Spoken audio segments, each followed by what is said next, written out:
시청자 여러분 안녕하십니까? 헬로티비 뉴스입니다. 섬 여행을 위해서는 배편을 이용할 수밖에 없는데요. 인천시가 올해부터 뱃삭을 버스 요금인 1,500원으로 하는 정책을 시행하면서 섬 관광객이 늘고 있다고 합니다. 송효찬 기자의 보도입니다. 이른 아침 인천항 여객터미널이 북적입니다. 이들은 모두 섬을 찾는 관광객들입니다. 가고 싶더라고요. 그래서 언제 갈 기회가 있었는데 가자 그래갖고 너무 좋아서 가는 거예요.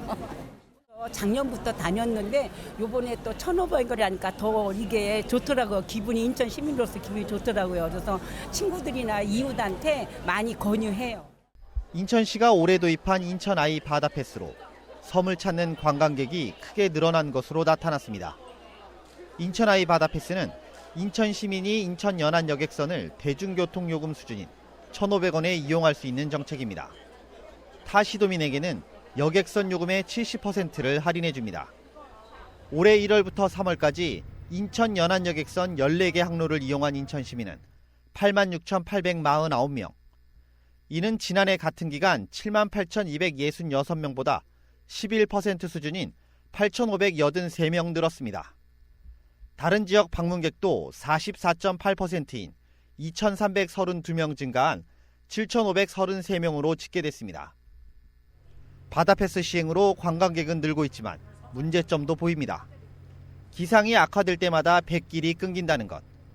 한국해양안전교통공단 자료를 보면 최근 3년간 인천 연안 여객터미널 내 여객선 결항은 전체 운행 계획 중 27%를 차지했습니다. 올해 1월부터 4월까지 인천에서 출발해 백령도로 들어가는 여객선의 결항 횟수도 35회에 달하고 있습니다. 대부분 풍랑주의보와 안개 때문입니다.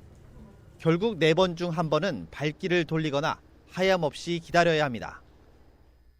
앞으로는 접근성뿐만이 아니라 이 지역이 관광과 산업으로 이어질 수 있도록 지속적인 추가 정책을 추진해 나가겠습니다.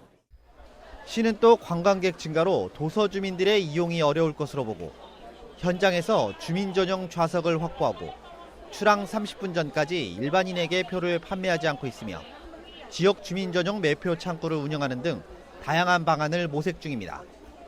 저렴한 뱃삭으로 인한 노쇼나 배표 취소 건수가 증가하지 않았는지 조사하고 온라인 예매 시스템 개선도 검토할 계획입니다. 시내버스 이용 요금으로 섬 관광을 다녀올 수 있는 인천 아이 바다 패스. 관광객 증가로 인한 지역 경제 활성화는 물론 주민 불편까지 최소화할 수 있는 고심이 더욱 필요해 보입니다. 헬로티비 뉴스 송희창입니다. 부천시가 제21대 대통령 선거 기간 시민들을 대상으로 한 온 오프라인 홍보를 추진하고 있습니다. 이에 따라 부천시는 공공청사와 도서관, 체육관 등의 사전 투표 기간과 본 투표일을 알리는 조형물을 설치하고 눈에 쉽게 띄도록 했습니다. 오정동과 춘희동, 도당동 등 산업시설 밀집 지역에는 근로자의 투표 시간 보장을 홍보하고 투표소 찾기 QR코드 안내문을 배포했습니다. 또 전통시장의 선거 홍보 이미지를 전광판으로 송출해 시민과 상인들이 볼 수 있도록 하는 한편 고등학교와 종합사회복지관, 노인복지시설 등에도 투표에 참여할 수 있도록 안내했습니다. 김포소방서는 27일 대통령 선거 개표소 현장 안전점검을 진행했습니다. 김포소방서 관계자들은 김포생활체육관 개표소의 화재 발생 상황을 가정하고 대응 체계를 살폈습니다. 김포소방서는 투표 당일 개표소에 인력을 배치하고 특별 경계 근무에 들어갑니다. 유해공서장은 관계기관과 긴밀히 협조해 화재 예방과 대응에 만전을 기하겠다고 밝혔습니다. 부천시가 풍수해와 폭염 등 여름철 자연재난 종합대책을 수립했습니다. 이에 따라 부천시는 오는 10월까지를 풍수해 대책 기간으로 정하고 반지하 주택과 지하차도, 하천 산책로 등 침수와 고립 위험이 있는 저지대를 중점 관리합니다. 대형 공사장과 급경사지, 맨홀 등을 포함한 피해 우려 지역이 점검 대상이며 우기 전에 물막이 판과 역류 방지 밸브 시설 등도 살필 계획입니다. 이와 함께 폭염 대책 기간인 오는 9월 말까지는 무더위 쉼터와 그늘막 등 폭염 방지 시설을 늘리는 한편 취약계층 안전을 살필 예정입니다. 지난 3월 기업 회생 절차를 신청한 홈플러스가 전국 17개 지점의 임대차 계약 해지까지 법원에 신청하면서 입점주들과 노조의 반발이 커지고 있습니다. 입점주들과 직원들은 점포 폐업 시 생계가 끊길 위기에 처했습니다. 이관성 기자가 보도합니다. 홈플러스가 기업 회생 절차에 돌입한 지 석 달이 지났지만 상황은 더 혼란스러워지고 있습니다. 홈플러스는 최근 임대료 협상 결렬로 모두 17개 점포에 대해 임대계약 해지를 통보하게 됐다고 밝혔습니다. 회생 절차대로 총 61개 점포 임대주들과 임대료 조정 협상에 나섰지만 임대료 조정 협상이 결렬돼 일부 점포의 임대계약 해지를 결정했다는 것입니다. 인천에서는 계산점과 숭이점, 논현점 등 3곳이 포함됐습니다. 갑작스런 상황 변화에 홈플러스 입점주들은 영업 중단을 걱정하고 있습니다.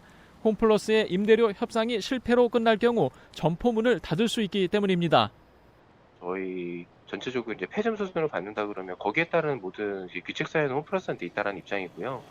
그에 의해 발생하는 모든 이제 금전적인 손실이라든지 뭐 예를 들자면 원상 복구 비용이라든지 모든 이런 부분들에 있어서는 홈플러스 쪽에서도 이제 거기에 대한 방안을 이제 마련을 해줘야 된다라고 저는 생각을 하고 있습니다. 보상 방안을. 홈플러스는 점포가 폐점할 경우 직원들도 인위적 구조 조정 없이 인근 점포로 전환 배치하겠다고 밝혔습니다. 하지만 마트 노조는 폐점 매장 인근에 전환 배치할 점포가 있을 때나 가능한 일이라며 사측의 고용 보장을 믿지 않고 있습니다. 노조는 이번 점포 계약 해지가 회생 절차를 빙자한 구조 조정이며 회생이 아닌 사실상의 청산 절차라고 주장하고 있습니다. 홈플러스는 회생 계획안 제출 기한인 내달 12일까지 임대주와 임대료 협상을 이어갈 계획입니다. 홈플러스 입점주들과 직원들은 폐점과 함께 생계가 끊길 위기에 처해 있습니다. 헬로티비 뉴스 이관서입니다. 인천시 선거관리위원회가 국민의힘 대선 경선 후보였던 유정복 인천시장의 경선 캠프에서 활동한 혐의로 공무원 3명을 포함한 6명을 검찰에 고발했습니다. 이들은 지난 4월 공무원 신분을 유지하면서 국민의힘 대선 경선 후보였던 유 시장을 수행하거나 행사 등을 지원한 혐의를 받고 있습니다. 공직선거법은 당내 경선 과정에서 국가공무원과 지방공무원의 선거운동을 금지하고 있습니다. 이와 별도로 경찰은 선거법 위반 의혹이 제기된 다른 공무원 10명에 대해서도 수사를 진행 중입니다.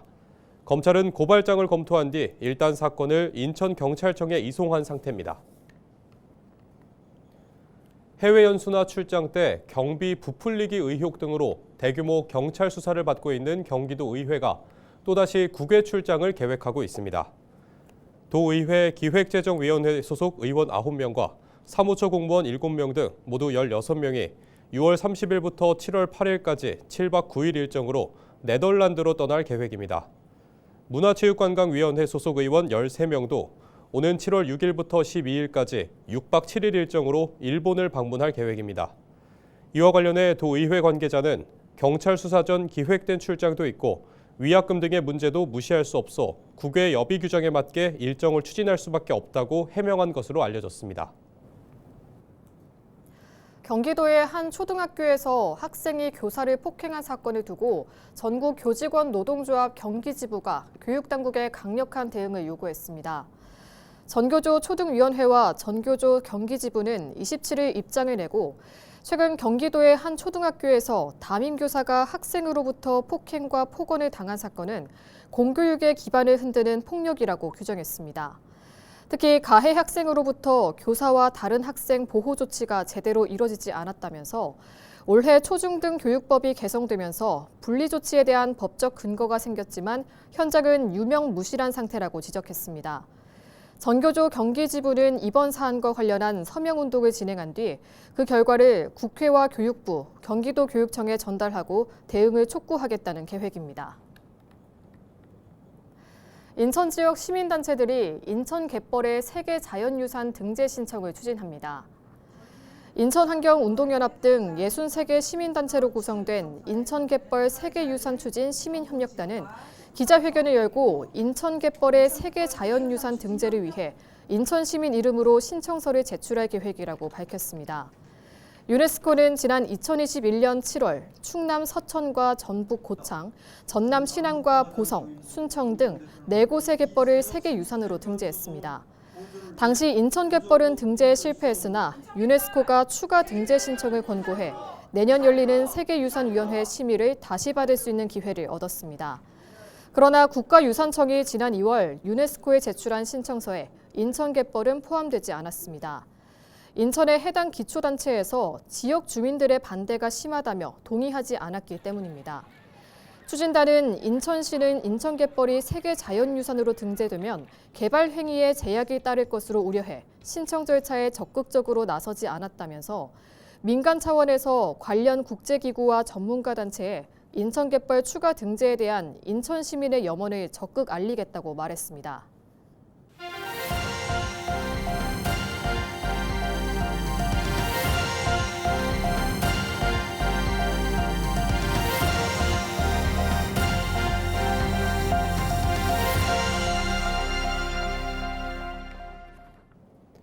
개인 회생을 신청한 20대 청년 대부분은 생활비가 부족해 처음 채무를 지게 된 것으로 나타났습니다.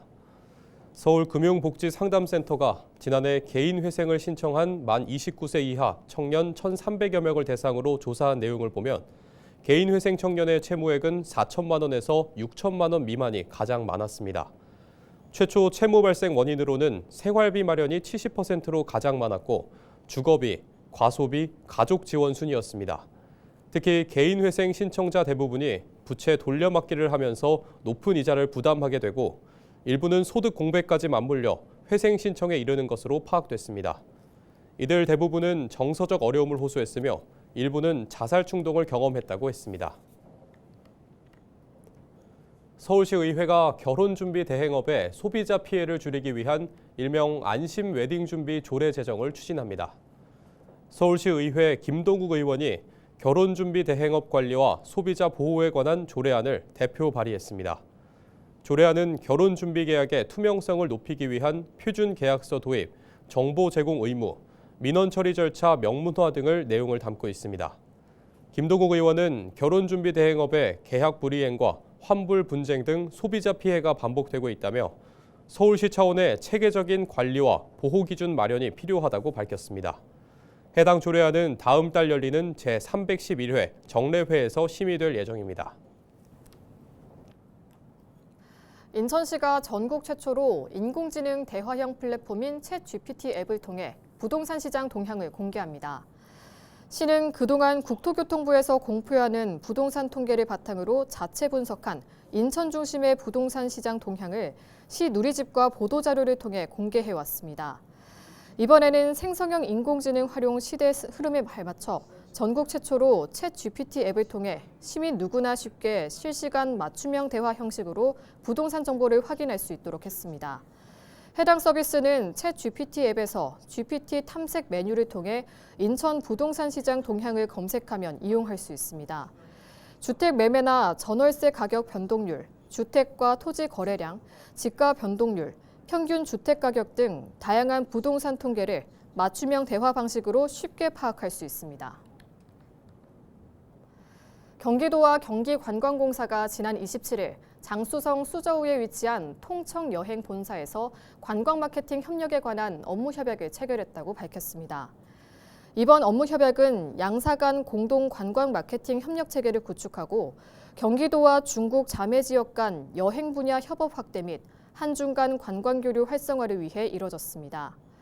이에 따라 양사는 주요 여행 성수기 활용 중국 관광객 유치 공동 마케팅과 경기도의 다양한 콘텐츠를 활용한 신규 상품 개발 및 홍보, 양국 지속가능 관광산업 발전과 글로벌 트렌드 선도를 위한 공동 노력 등 각종 협력 사업을 추진할 계획입니다. 경기도가 반려마루 여주에서 위탁 보호하고 있는 경북 산불 피해 현장에서 구조된 반려견들에 대한 화상치료와 건강검진, 중성화 수술 등을 마치고 입양 준비를 완료했다고 밝혔습니다. 반려마루 여주는 동물보호단체 연합 루시의 친구들과 연계해 경북 산불 피해 현장에서 구조된 반려견 56마리를 위탁 보호 지원하고 있습니다. 이상으로 뉴스를 마칩니다. 시청해주신 여러분 고맙습니다.